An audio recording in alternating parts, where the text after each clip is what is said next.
खस्ता हाल पाकिस्तान की, जो भारत से दुश्मनी मोल लेते लेते सियासी कंगाली भी अब इस वक्त झेल रहा है।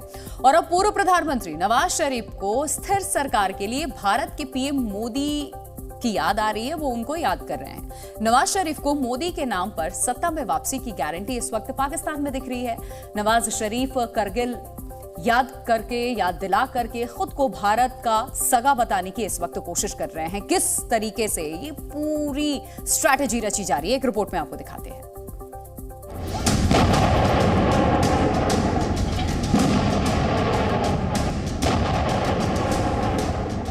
हर दफा हमें निकाल दिया गया। क्यों निकाल दिया गया? तो कम से कम मुझे पता लगना चाहिए। वो फौजी जिन्हें उस जंग के पीछे असल अज़ाइम का पता ही नहीं था।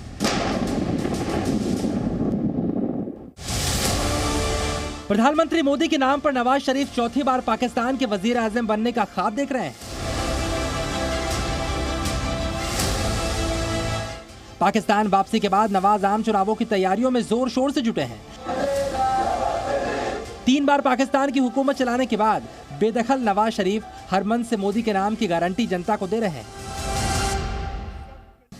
हमारे दौर में इंडिया के 2 वजीर आज़म यहाँ पाकिस्तान तशरीफ लाए, मोदी साहब और वाजपेयी साहब। इससे पहले कब कभी कोई आया था? पता लगना चाहिए कि कब कभी कोई आया था। नवाज को 24 की राह मोदी के नाम से ही मुमकिन दिख रही है। यही वजह है वो भारत के साथ बिगड़े रिश्तों से खुद को पाक साफ बनाने की कोशिश कर रहे हैं। कारगिल युद्ध के 24 साल बाद पाकिस्तान के पूर्व प्रधानमंत्री ने यहां तक दावा किया कि कारगिल युद्ध की खिलाफत के बदले उन्हें तख्ता पलट झेलना पड़ा।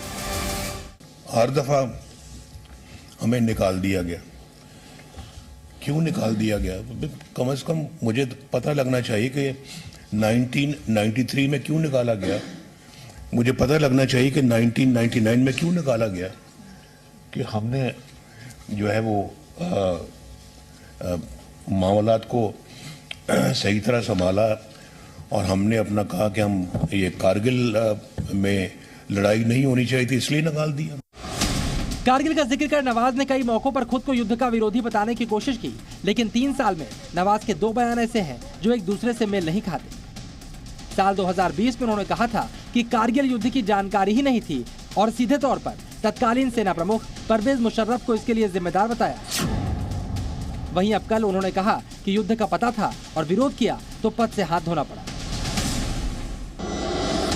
नवाज जो कह ले, लेकिन भारत जानता है उनके नाम के साथ जो शरीफ लगा है वो सिर्फ नाम में ही है, जबकि उनके धोखेबाजी के इतिहास की फहरिस्त लंबी है।